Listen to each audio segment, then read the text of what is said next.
我唔係死咗啦咩？上一世被張耀宗同周麗陷害抄襲，公司破產，好多都係被佢哋害死嘅。點解會翻返嚟風暴開始嘅呢一日？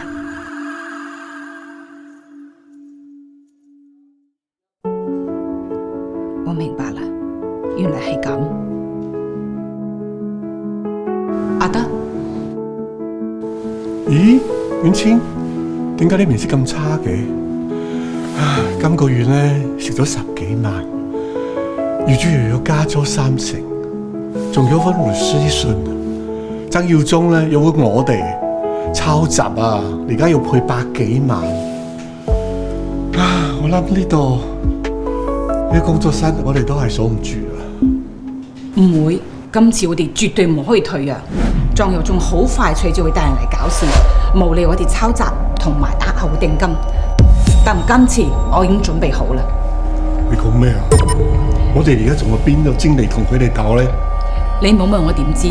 我哋一定要守住間公司，仲要用呢個 AI 定製老年製造業計劃實踐佢。我哋揾呢大佬陳厚仁。你點知我阿哥係城市集團㗎？林婉清、陳厚德，嚟得啱晒啊！今日世我叫你血債血償啊！